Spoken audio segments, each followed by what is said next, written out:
근데 궁극적으로 그분들의 목적은 뭐냐면 부동산의 가격이 반토막이 나게 되면 본인이 사겠다는 겁니다. 임성배 TV. 보는가 덴데크 최근에 627 부동산 대책이 나오면서 부동산의 가격이 큰 폭으로 폭락했다 또는 거래량이 굉장히 많이 줄었다 이런 기사들을 아마 많이 보셨을 거라고 생각이 듭니다. 실제로 627 대책 같은 경우에는 강력한 대출 제한에 대한 규제였기 때문에 6억 원까지만 대출을 해 줌으로써 이제 고가주택 같은 경우에는 대출을 받고 내 집 마련하기 또는 주택을 사기가 굉장히 힘들어진 상황이었습니다. 그로 인해서 실제로 가격의 조정을 받고 있고요. 그리고 거래량도 많이 줄어들고 있는 시점이라고 보시면 될 것 같습니다. 이런 상황 속에서 많은 분들이 이제 아파트의 가격이 많이 떨어질 것이다, 폭락할 것이다 라는 얘기들을 많이 하세요. 그리고 이제 하락론자 같은 경우에는 부동산의 가격이 반토막이 날 것이다 이런 얘기들까지 지금 오가고 있습니다. 거래량이 줄었죠. 줄 수밖에 없죠. 왜냐하면 대출을 제한했기 때문에 일정 부분의 대출 레버리지를 활용해서 주택을 사려고 했던 사람들, 다주택자 같은 경우에도 대출 제한으로 인해 가지고 지금 거래량이 줄었습니다.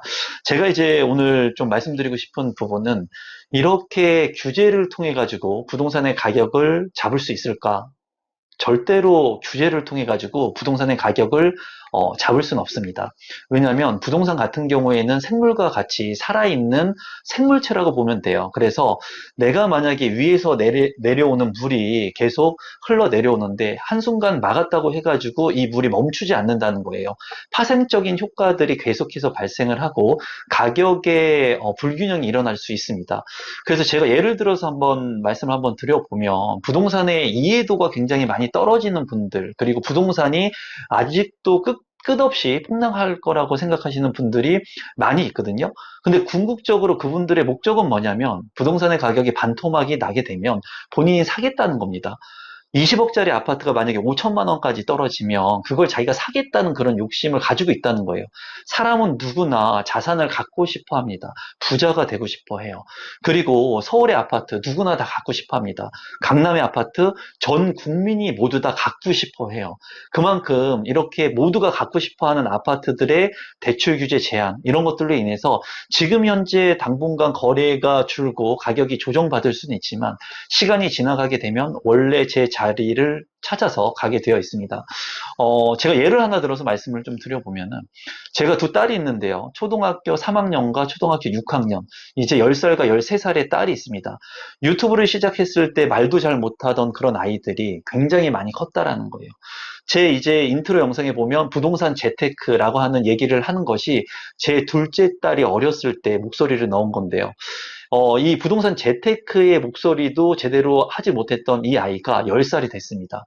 그리고 제 첫째 딸이 결혼을 하고 지나서 10년이 넘어서 13살이 되었다는 거예요. 아이들은 이렇게 계속해서 성장을 합니다. 커 간다는 얘기죠. 시간이 지나서, 우리 딸이 이렇게나 많이 컸어? 우리 아이가 이렇게 자랐어? 하는 얘기들을 저도 모르게 합니다.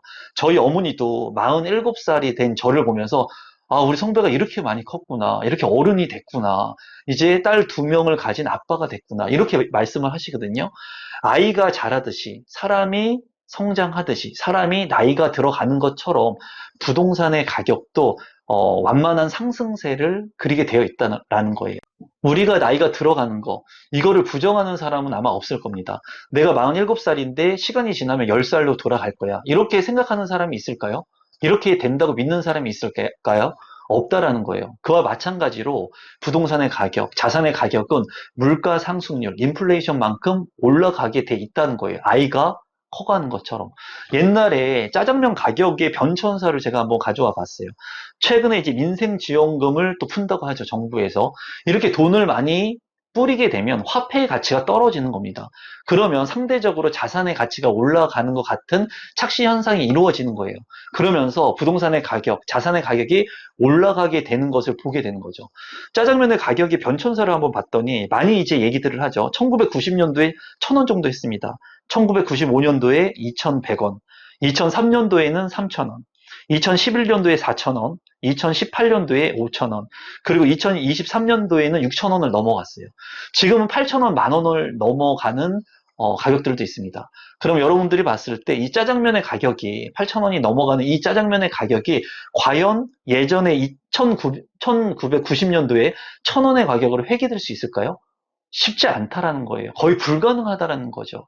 그런데도 불구하고 부동산의 가격, 아파트의 가격이 많이 올랐는데 이 오른 가격을 인정하지 않고 예전의 가격으로 반토막 날 거라고 믿고 있는 사람들이 많이 있다라는 겁니다. 그럼 아파트의 가격도 한번 살펴볼까요? 대표적인 아파트, 음마아파트의 가격 변천사를 한번 살펴보면요. 1979년도에 분양을 했던 이 아파트는 2천만 원이었습니다. 하지만은 1997년도에 2억 7천만 원, 2007년에는 13억 7천만 원, 그리고 최근에 2024년 8월에는 28억 5천만 원까지 올랐고요. 토호제가 지정이 되고 난 후에는 더 많이 급등을 했습니다. 이렇게 아파트의 가격도 지속해서 올라가고 있다라는 거예요.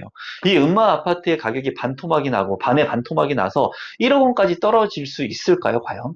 불가능하다는 겁니다, 여러분. 그렇기 때문에 앞으로 부동산의 가격이 폭등한다, 이런 얘기는 하지 않겠습니다. 하지만 공급 부족이 지금 예고되고 있죠. 2027년 이후에는 주택 공급이 거의 전무합니다. 그렇기 때문에 부동산의 가격이 큰 폭으로 오를 수 있는 여지가 있고요. 또 이제 민생지원금을 뿌리고 있고 자산의 가치가 더욱더 상승할 수 있는 그런 시장 상황이 만들어지고 있는 거죠. 또한 금리 인하의 기조까지 맞물리면서 지금 현재 불안정한 부동산 시장이 만들어지고 있습니다. 그래서 제가 말씀드리고 싶은 것은 이렇게 아파트의 가격, 부동산 가격을 잡기 위해서는 공급 물량이 많이 있어야 됩니다. 그렇게 하기 위해서는 핵심 지역의 공급 물량이 많이 있어야 되는데 지금 현재 이 공급 물량 자체도 많이 부족한 상황이죠. 지금 현재 수도권의 주요 3기 신도시 사업 현황을 제가 봤더니 이제 남양주 왕숙 같은 경우에 2027년 상반기에 입주가 예정되어 있고요. 하남 교산 같은 경우에 2029년, 그리고 인천 계양 같은 경우에 내년 하반기에 입주가 예정되어 있습니다. 하지만 광명 시흥이라든가 의왕 군포 안산, 그리고 화성 진안 이런 신도시의 물량들 같은 경우에는 아직 제대로 진행이 되고 있지도 않아요. 그렇기 때문에 3기 신도시만으로는 이제 이렇게 부족한 공급 물량들을 채우기에는 역부족이라는 거죠. 또한 이제 서울에 있는 핵심 지역에 아파트의 공급이 필요합니다. 그런데 이런 공급을 하기 위해서는 재개발 재건축의 규제 완화가 있어야 되는데 이번 정권에서도 재개발 재건축의 그런 완화들 빠르게 이루어지지는 않을 것으로 보여집니다. 그로 인해서 문재인 정권에서 20차례 넘게 부동산의 규제를 발표했는데도 불구하고 부동산의 가격이 폭등을 했죠. 이와 유사한 사례가 일어나지 않기를 바랄 뿐이에요, 저는. 다만 제가 운영하고 있는 스터디, 팬딩 멤버분들, 그리고 스터디 멤버분들한테는 제가 직관적으로 가지고 있는 생각들을 말씀드리고 지금 현재의 대처 방법들을 말씀드리고 있습니다. 이 영상을 보시는 유튜브 구독자분들 같은 경우에도 여러분들께서 하염없이 폭락론자의 그런 영상들을 보면서 부동산의 가격이 떨어지기를 보기보다는 지금 앞서 본 것처럼 자산의 가치가 계속해서 올라가는 것들, 화폐의 가치가 하락하는 것들을 여러분들께서 알고 있지 않습니까? 그리고 정부에서는 부동산 가격이 오르기를 바랄까요? 내리기를 바랄까요? 정부에서는 부동산 가격이 인플레이션만큼 완만한 상승을 하고 거래가 많이 이루어지기를 원합니다. 왜냐하면 세수 확보를 해야 되겠죠. 부동산 가격이 폭락을 해가지고 거래가 없고 사람들이 공포에 떨고 너도 나도 전세나 월세, 전세도 아닌 월세만을 살아간다면 세수 확보에 어려움을 겪게 될 거예요.